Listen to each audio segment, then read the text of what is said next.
Hey, Adam Koester, how are you? I'm good, how are you? Great, it's great to see you. You too. What is going on? What do we have here behind you? Okay, see, these are mini modifieds. We have 3 total. Wait. What's mini modified mean? It's a modified is like a multiple engine tractor, and they call them mini modifieds because they're a smaller version. Oh. This is actually one of the first pulling classes ever developed besides your regular farm tractors. So these are 2 of our 3. This is Walk the Line, and this is Beast of Burden. They're pretty much identical. Engines are very similar, chassis are very similar. Tires are a little bit different. This has an older set, it's got a newer set. These generate around 3,000 horsepower, about 2,200 foot-pounds of torque. They run on alcohol or methanol. Really? This tank here is a 7.5 gallon tank. It uses roughly 6 gallons of that fuel in one pass in 300 feet. So I actually manufacture this engine. We make the valve covers, cylinder heads, rocker assemblies, rocker arms, intake manifolds, main caps. The only thing that we do not make is the front cover and the block, because we are a very small company, and we only have a few machines and a few employees, but we do the majority of the work ourselves. So when you manufacture, you build them and then sell them to people? They start out as raw blocks of aluminum, and they're cut out in CNC machines, and it's really interesting how those machines work. But yeah, I mean, this has been 30 plus years of my dad's hard work and dedication to the sport. We started out with hardly nothing, and we've built up to some of the nicest vehicles in the class. So very happy to have the equipment we have. And your dad, Larry? My dad Larry started this. He passed away 2 years ago, but he was in the sport for 33 years. He had maybe one of the most pronounced pullers in all of history. Everybody knows him. Everybody knows his story. Inspires everybody. So is this the tractor that he pulled? No, we don't have the tractor that he pulled here. It didn't get invited, which I was a little upset about that. I'd much rather pull his. Why wouldn't it get invited? They just it was a random draw. Okay. And they picked us, this one and this one. So I would have loved to have the third one here, but it's an invitational, so there's only 14. We're lucky to have 2. So can we see the interior? Absolutely. Absolutely. Yeah, they pretty basic. Everything's so super lightweight that you cut down on everything. So the drive shaft runs right between your legs. Oh, I see that. It's the cover. There's a drive shaft inside that. It's got a single gearbox in it. Yep. It's got a glide clutch, so as you give it a little bit of throttle, it revs up and moves. Everybody's throttle is a hand throttle. Okay. You get a hand throttle because you can control your hand easier than you control your foot. It's an open rear end, so each tire is spinning fast, and when you're going down the track, you need to turn it or move it. If you're headed right, you hit the left brake. If you're headed left, you hit the right brake. But you drive it with your hand and your feet. The steering wheel is just to kind of hold on to, because it's really, you want to get the front end up in the air, transfer the weight to the rear tires, and gives you more momentum. That's really it. So you have 2 brakes. Yeah. So it's open rear end. You're going back and forth with your feet depending on which way the tractor's going? You really don't want to hit the brakes at all, because every time you hit the brakes, it slows you down. So the key is to go as straight as you can and not hit the brakes.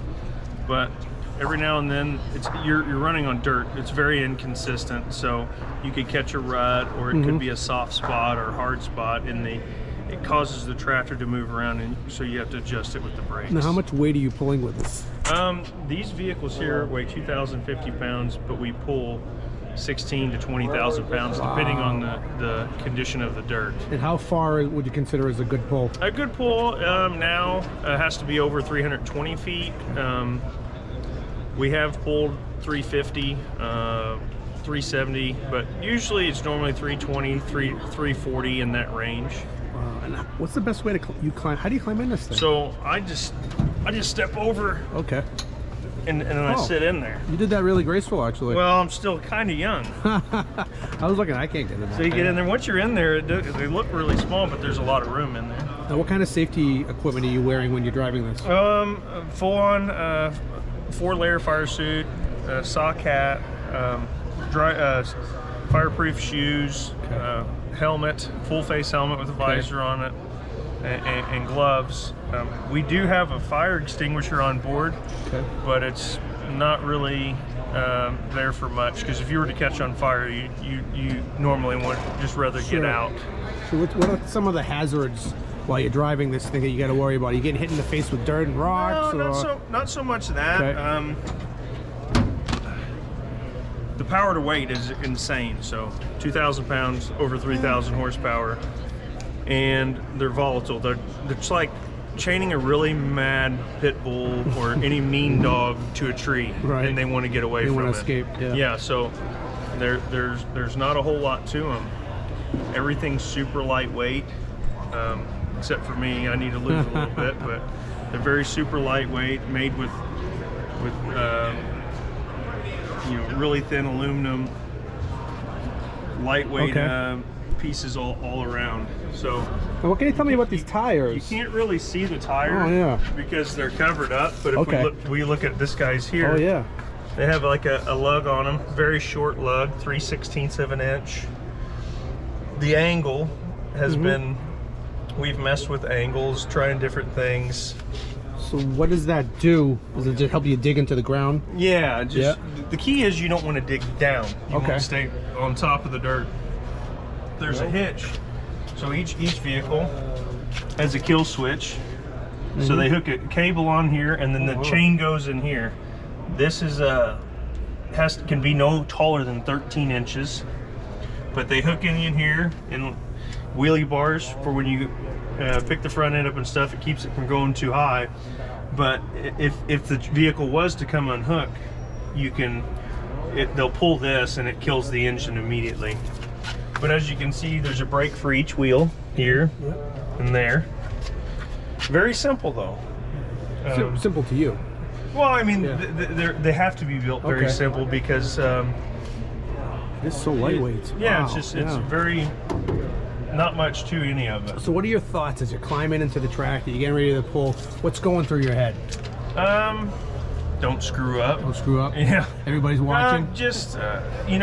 We don't get to practice. No practice runs. You kind of go out, you stick the track with a screwdriver, find the consistent spots of the track, try to keep it straight.